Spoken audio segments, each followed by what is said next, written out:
Untuk memenangkan 8 juta yen, seluruh pemain harus bersembunyi di sekolah dan bertahan dari perburuan selama 20 menit oleh 400 siswi SMA. Siapapun yang bertahan sampai akhir akan membawa pulang seluruh hadiah. Jika semua mereka tertangkap, uang itu akan langsung diberikan kepada kepala sekolah. Pemain pertama, Alex. Dia menggeser seluruh deretan loker lorong ke depan sekitar 8 inci, lalu menyelipkan dirinya ke celah sempit di antara mereka. Dari luar, loker itu terlihat tidak tersentuh. Dia hanya akan ditemukan jika Anda membuka kompartemen bawah yang sama dan membuka panel tersembunyi di belakangnya. Pemain 2, Logan. Di ruang penyimpanan gym, dia melihat tumpukan meja dan kursi lipat yang berat. Dia mengembalikan lapisan atas agar terlihat normal, lalu mengganti bagian dalamnya dengan meja palsu yang dilubangi, dan bisa ia masuki. Dari luar, itu hanya tumpukan biasa, kecuali seseorang mengangkat bagian paling atas. Tidak ada yang akan menyadari sesuatu yang aneh. Pemain 3, Mason. Dia menargetkan mesin es di lorong. Itu penuh dengan es dan ternyata cukup luas. Dia memaksakan dirinya masuk dan menutupi wajahnya dengan es batu. Dia yakin tidak ada siswa di bumi yang akan menebak ada orang yang bersembunyi di dalam es. Pemain 4, Tyler. Dia tetap pada gaya khasnya yang menampilkan wajah dan memilih jam dinding sebagai tempat persembunyiannya. Menurutnya tidak ada yang memeriksa waktu saat sekolah tidak sedang berlangsung. Dan sejujurnya, jika Anda tidak melihatnya dengan teliti, bahkan seseorang dengan penglihatan yang sempurna bisa melewatkannya. Pemain 5, 6, dan 7, Dylan, Ryan, and Black. Mereka bekerja sama. Dinding ruang musik dibangun dengan struktur zigzag, yang mana secara alami membentuk 3 rongga sempit. Masing-masing dari mereka menyelip ke dalam satu slot. Logika mereka sederhana, tidak mungkin ada yang berpikir 3 orang bersembunyi di dinding yang sama. Bahkan jika satu tertangkap, 2 lainnya mungkin akan bertahan. Pemain 8, Hannah. Dia menemukan sudut tersembunyi di ruang teh.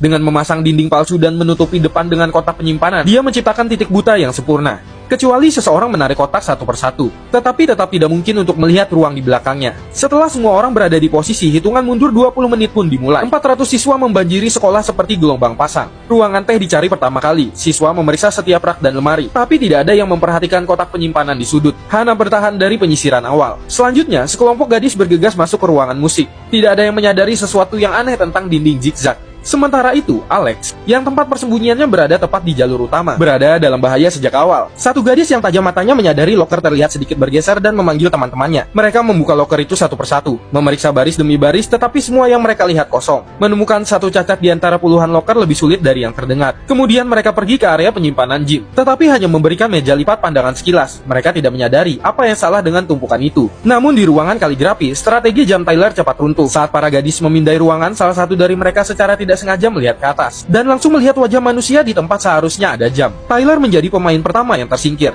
Dengan satu pemain tersingkir, semua orang menjadi lebih hati-hati. Para siswa mulai memeriksa area mencurigakan dengan lebih cermat. Kembali ke mesin es, Mason aman untuk sementara. Seseorang membuka pintu, tetapi yang mereka lihat hanyalah es batu yang tidak berbahaya. Mereka benar-benar melewatkan wajah yang beku dan menderita terkubur di dalam. Tapi Logan tidak seberuntung itu. Lebih banyak siswa datang ke meja lipat, dan satu gadis menyadari tumpukan itu terlihat terlalu rapi.